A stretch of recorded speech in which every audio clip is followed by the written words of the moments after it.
ইতিমধ্যে আমাদের এমপি মহোদয় কর্ণনগরে হাজিরহাট লরেন্স পুরাগঞ্জ যেখানে সিএনজি স্টেশন আছে ওই স্টেশনগুলোতে এখানে কোনো টোল নেওয়া হয় না।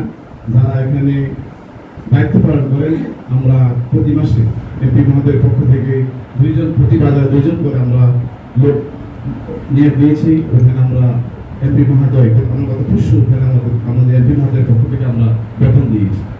আমরা চাই কর্ণনগর একটা সন্ত্রাস চাঁদাবাজ মুক্ত একটা উপজেলা, যেহেতু এই কর্ণনগর প্রতিষ্ঠা করেছেন আমাদের রাষ্ট্রপতি এবং খালেদা জিয়া এখানে ভিত্তিপ্রস্তর স্থাপন করেছে। আমরা এখানে একটি সুন্দর পরিবেশ সৃষ্টি করতে চাই। প্রিয় প্রধানমন্ত্রীর কাছে আমার একটি অনুরোধ থাকবে।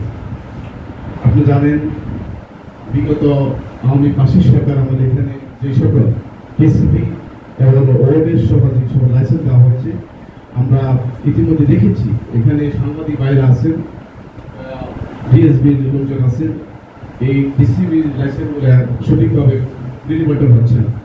এখানে আমাদের ছাত্র দলের নেতৃবৃন্দ আছেন, যুব দলের নেতৃবৃন্দ আছেন, বিএনপি নেতৃবৃন্দ আছেন। আমরা চাই না আমাদের কোন নেতা এই ডিসিবি ওয়েবেস এর কোন লাইসেন্স না হোক। আমরা চাই এই কমনভাবে যারা প্রতিষ্ঠিত ব্যবসায়ী, যাদের ট্রেড লাইসেন্স আছে, যারা ইনকাম ট্যাক্স রিটার্ন দেন, তাদের মাধ্যমে যেন এই লাইসেন্সগুলো দেওয়া হয় এবং বিগত দিনে যে অবৈধ সরকার যে লাইসেন্সগুলো দেওয়া হয়েছে ওই লাইসেন্সগুলো অবিলম্বে আপনি বাতিল করে নতুন করে একটা প্রজ্ঞাপন দিয়ে অবশ্যই ব্যবস্থা করবেন। আপনি জানেন এখানে অনেক রাজনৈতিক দলের নেতৃবৃন্দ আছেন। এখানে আমাদের সাবেক ভাইস চেয়ারম্যান মহোদয় আছেন। আমরা এই কমলনগরে প্রতিষ্ঠা করেছি, কিন্তু ভাইস চেয়ারম্যান সাহেব 5 বছর হুমায়ুন কবির সাহেব কমলনগরের আমির ছিলেন, উনি কিন্তু মাসিক সভা দাওয়াত পাইনি, পাইছেন? এটা হচ্ছে কিন্তু আমরা চাই এখানে সুষ্ঠু পরিবেশ। আজকে আমরা এখানে দেখেছি যারা আপনি জানেন আমাদের নেতা সত্যজিৎ চৌধুরী লক্ষ্মীপুর জেলা বিএনপির সম্মানিত সভাপতি, কেন্দ্রীয় ছাত্র দলের এক সময়ের ছাত্র দলের সভাপতি ছিলেন, বর্তমান যুগ্ম মহাসচিব। এখানে ইরান মোহাম্মদ আছেন ওনার ভাই মোহাম্মদ চট্টগ্রামে। সেই চট্টগ্রামে আমাদের নেতা আমির হোসেন মাহমুদ চৌধুরী আমাদের এখানে একটা মিটিং ছিল, এখানে আসবেন। কিন্তু এই গত 25 সরকারের সময় এখানে একটু আগে আমার নেতা সাবেক উপজেলা সভাপতি বিএনপি জামানজন বলেছিলেন যে বাপ্পির নেতৃত্বে যারা অস্ত্রবাজ তার দুইটা অস্ত্র লাইসেন্স করা ছিল এবং 7-8টা অস্ত্র নিয়ে এই গাঙ্গুলিতে মামলা দিয়েছিল। এখানে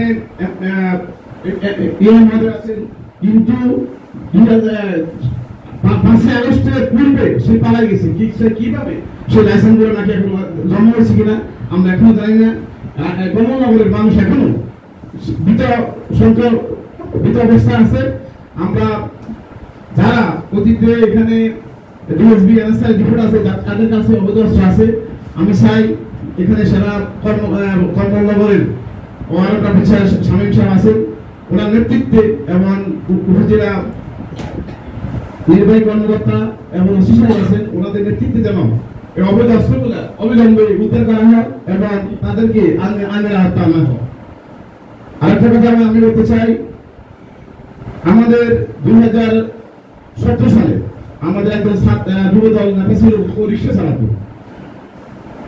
একটা পুলিশ অফিসার হাইজার থেকে ওই রিক্সা চালককে নিয়ে থানা আসছে, ওর কাছে বাস আছে কেন তাকে থানা আটক করা হয়েছিল। তারা টর্চার করে জেলে প্রেরণ করেছে, সে জেলে মৃত্যুবরণ করেছে। ওর নাম ফেরদাউস। এখানে আমাদের উপজেলা আমির সাহেব আছেন। মারার পরে আমরা ওকে জেল থেকে নিয়ে দাফন করেছি এবং আমাদের নেতা তারেক রহমান, আপনারা জানেন ইতিমধ্যে এখানে জনাব ইসলামের নেতৃবৃন্দ আছেন, আমাদের বিএনপি নেতৃবৃন্দ আছেন। আমাদের নেতা জনাব তারেক রহমান প্রতি মাসে ওই ফ্যামিলির জন্য প্রতি মাসে একটা বরাদ্দ ফাটা এবং তাদের ফ্যামিলির জন্য ইতিমধ্যে আমাদের তারেক রহমানের নির্দেশ আমাদের এই মাসপতি রিজান ওই প্রদেশকে একটা ঘর করে দিচ্ছে। এখান থেকে প্রায় 200 মিটার বা 300 মিটার পরে ওর বাড়ি, এমনকি ওখানে জমি কিনে দিয়েছে। একটা পরিতাপের বিষয়, আমি এটা ইউরোমাদারকে জানাচ্ছি। গতকালকে হাজার ইউনিয়ন তহসিল অফিসে ওই যে জমিনগুলা তারেক সাহেব কিনে দিয়েছেন, ওই জমিনগুলা কাগজপত্র জটিলতার কারণে ওটা রেজিস্ট্রি হয়নি। গতকালকে আজকে আমাদের এমপি মহোদয় আজকে কমলনগর আসবে, উনি বলছেন উনি আসার পরে যারা আমরা কাগজপত্র বলে দিয়ে কাছে দিয়ে জমা খেলে তাদের নিউট্রিশন ভালো হয়, এই জন্য কাগজপত্র লাগবে। গতকালকে আমরা তহসিলদার মহোদয়ের কাছে আমরা নোট পাঠাইছি।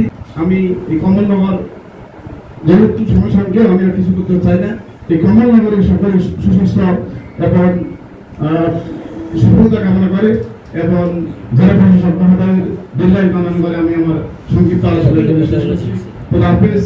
বাংলাদেশ জিন্দাবাদ, দেশ জিন্দাবাদ।